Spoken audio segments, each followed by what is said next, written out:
Why the Texas Longhorns cannot and will not lose in tomorrow's college football playoff quarterfinal at the Chick-Fil-A Peach Bowl. Yeah, that's what it's called. Apparently, that's what we're supposed to call it.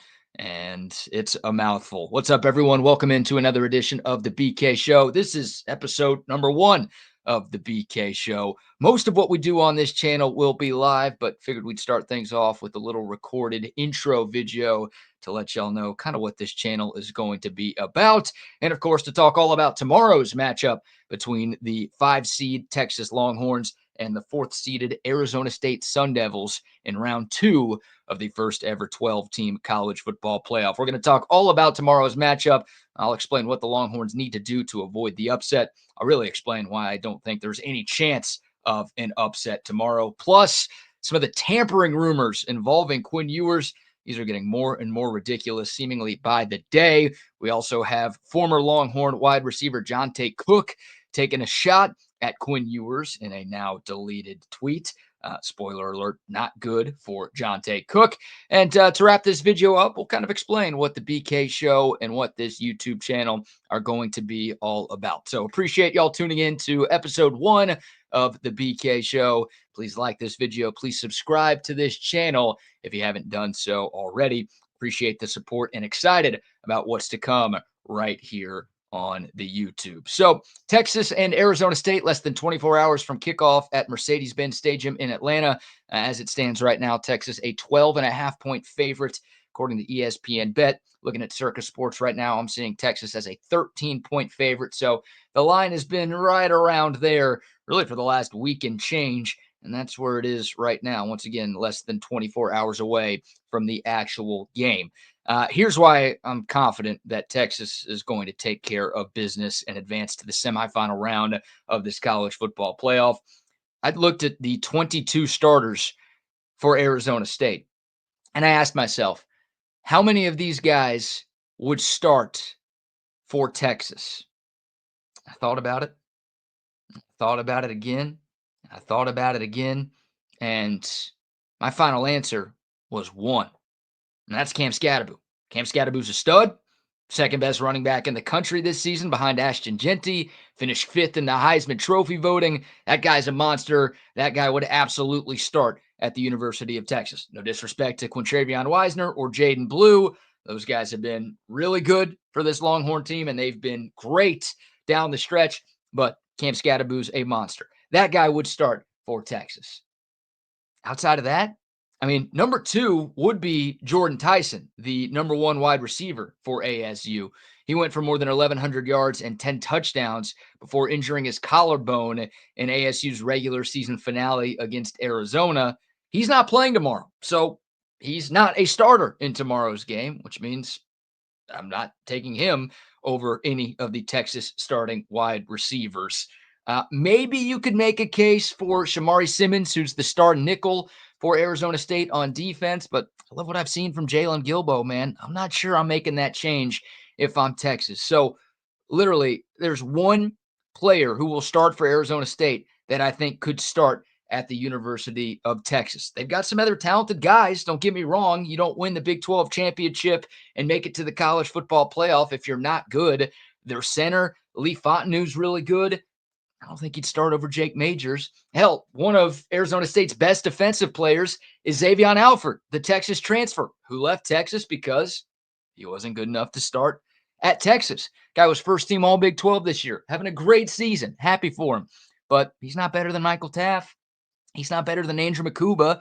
Big part of why he's not going to be wearing the burnt orange and white in Atlanta tomorrow. So I think there is one starter for Arizona State who is good enough to start at Texas. I think if you play this game on a neutral field 100 times, Texas wins 97 of them. I just think the Longhorns are that much better than Arizona State, really all over the field, even on special teams where Texas has been awful this season, right? Texas ranks 117th out of 134 teams in the S&P Plus rating for special teams. Arizona State is 131st in that same ranking.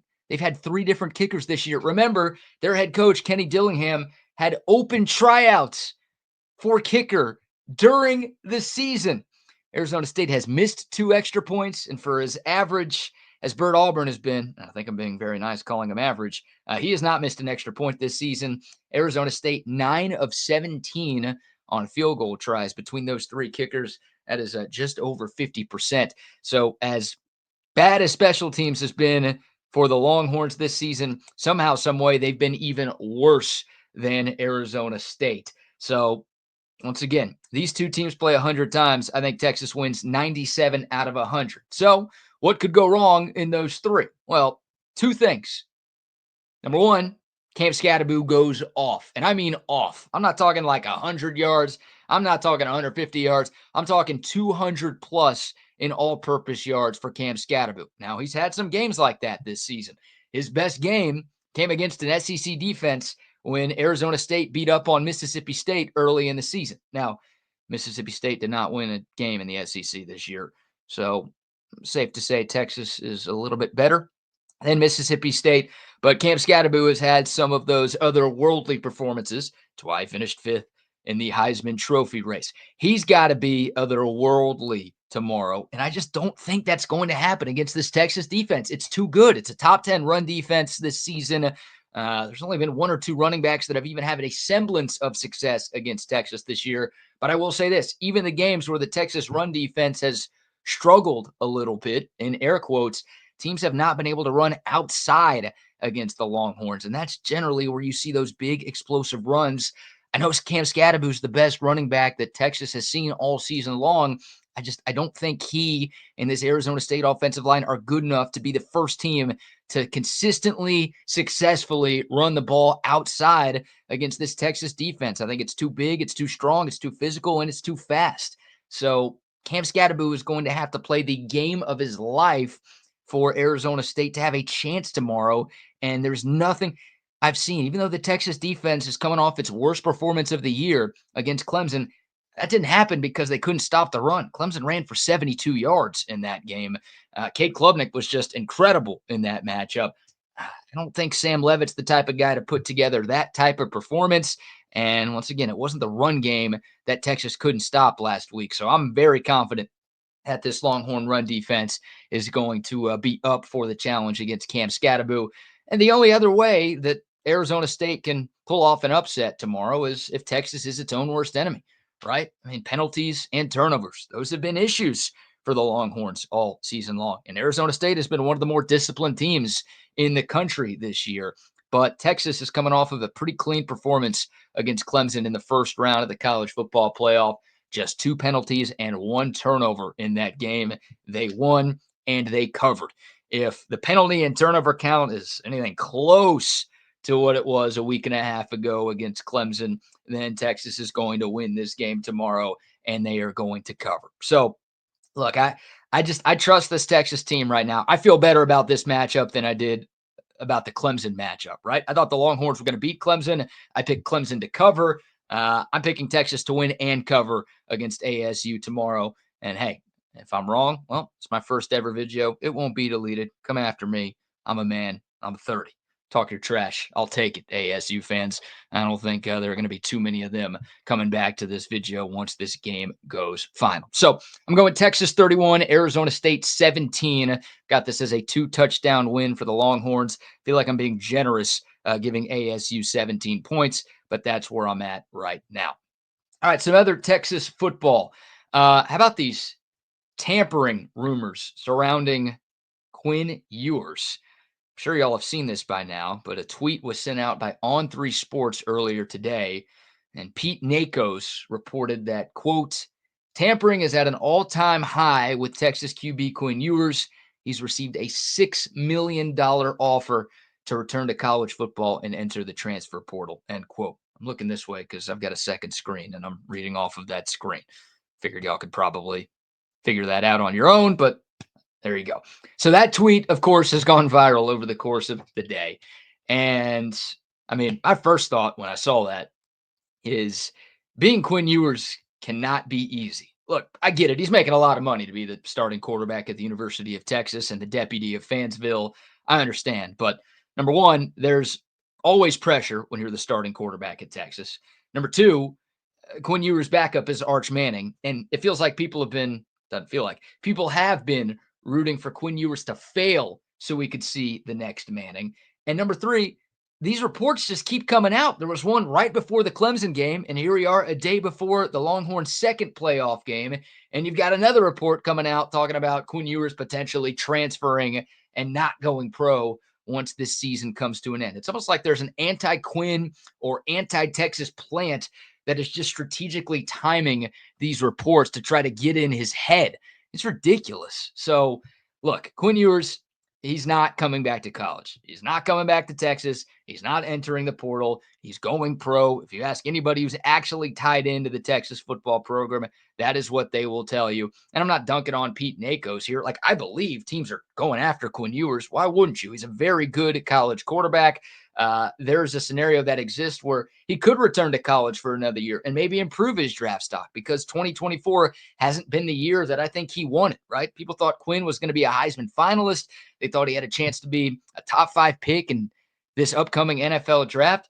Neither of those things are going to happen for Quinn. So there's a thought that, hey, he returns to college for one more season and he plays super well. Maybe he is a Heisman finalist. Maybe he is a top 5 pick, but he's not doing that. He's not coming back to college for a number of reasons. Look, $6 million is a great deal. That's a lot of money. I would take it. I would make the BK show about something else if somebody was going to offer me $6 million. But in terms of NFL money, I mean, that's like a 3rd round pick offer right there.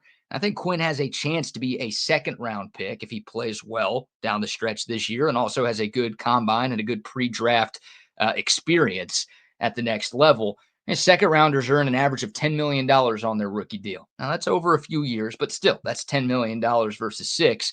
Even 3rd rounders are in the $5 to $6 million a year range. So I don't think Quinn wants to pass up on NFL money, number one.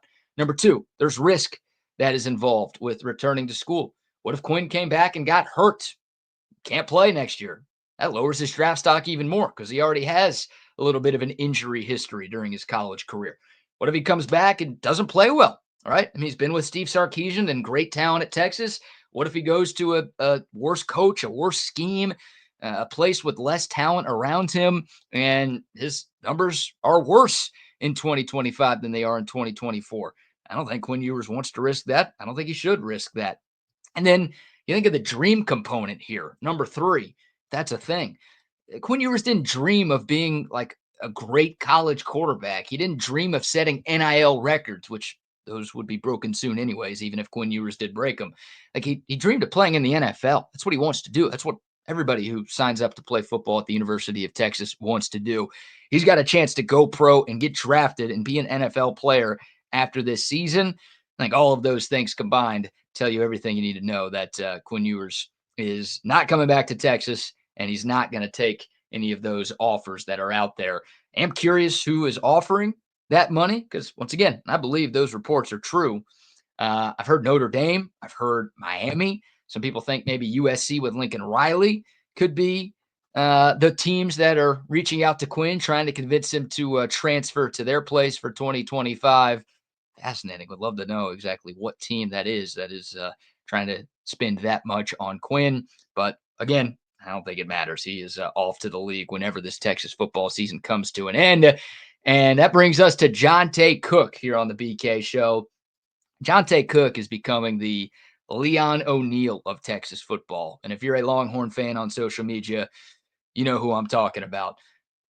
We've got to stop giving Jonte Cook attention. That is a PSA to all Longhorn fans out there, including myself. We have to stop paying any mind to what Jonte Cook says. He's no longer with the program. We no longer need to deal with this guy.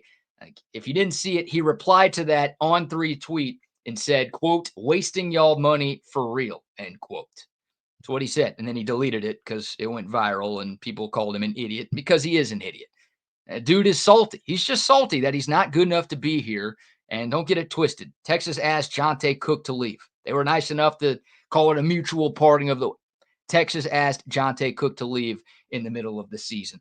He's not good enough to be here. He's jealous of the guys who are getting playing time over him, and this is what he's doing. So he's gone. He ended up at Washington, not Georgia or Bama or Ohio State. He ended up at Washington.